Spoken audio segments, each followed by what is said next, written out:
Meditation 8, Manifestation Part 6. Releasing your desires to the universe.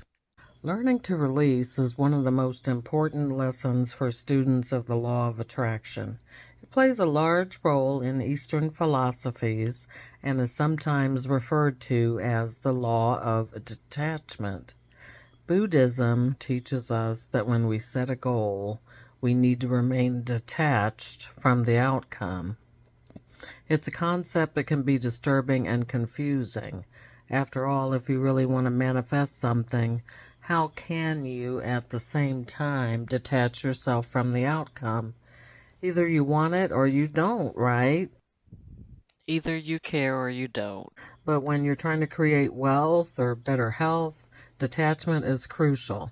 How many times have you heard a successful person say that they started out creating their music or books or clothes just for fun?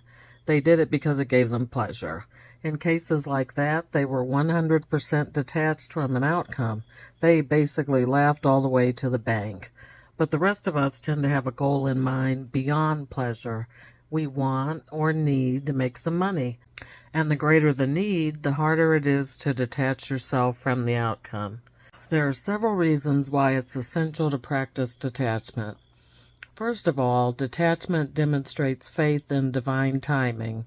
You've asked for something and put in the work, then you've released it to the universe. Now, rather than worry about or second guess the outcome, you demonstrate faith by accepting that your desires may not manifest in the exact way you want them to, but they'll manifest in the way that serves you best. The reason we can't control the outcome is because we're physical beings. As a result, we're limited by our physical senses to a huge degree. There's only so much we can imagine because our imagination is based on things we've already seen, done, witnessed, or experienced. It's important to understand that when we set out to manifest something.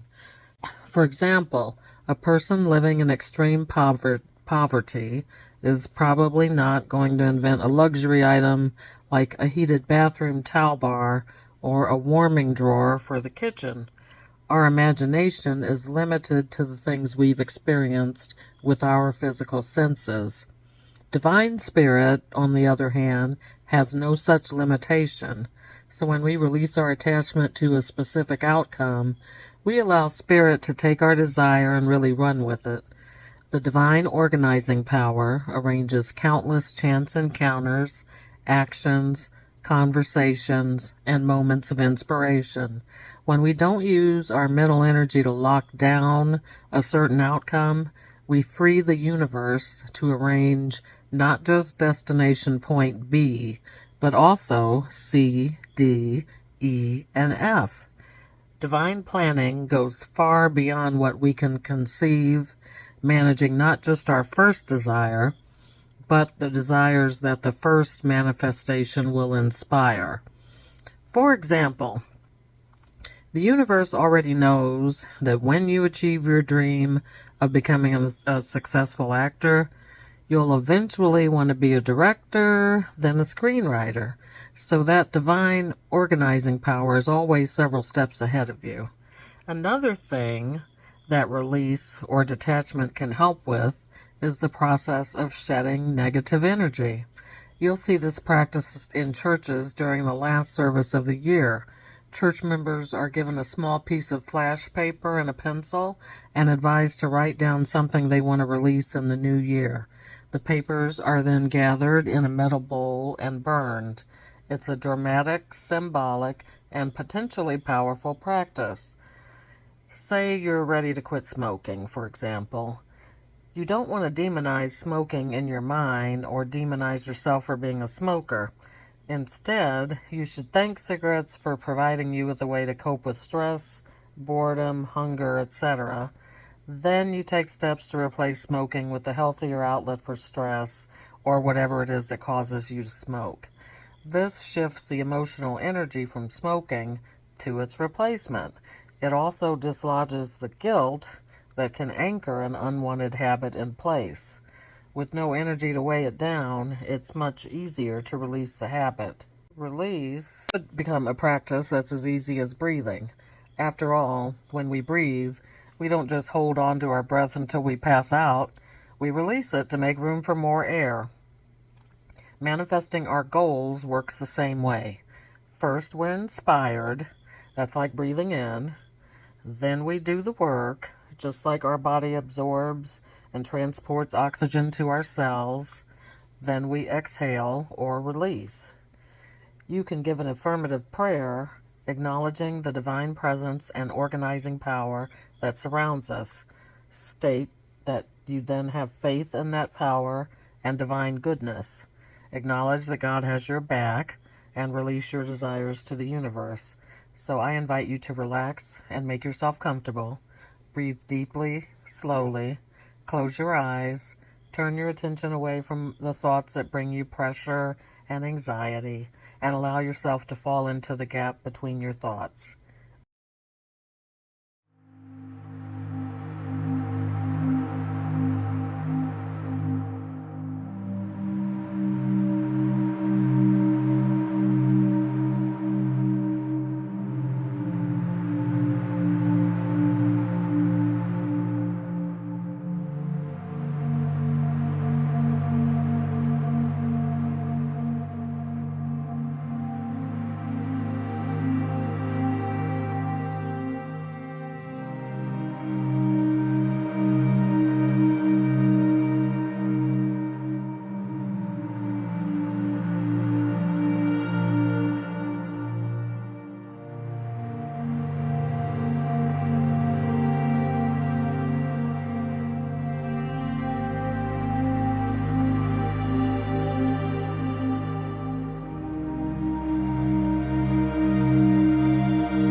Now it's time to open your eyes and return to the world around you. If you enjoyed this meditation, please subscribe to my channel for upcoming meditations created specifically for African Americans. Thank you for joining me and enjoy the rest of your day. Namaste.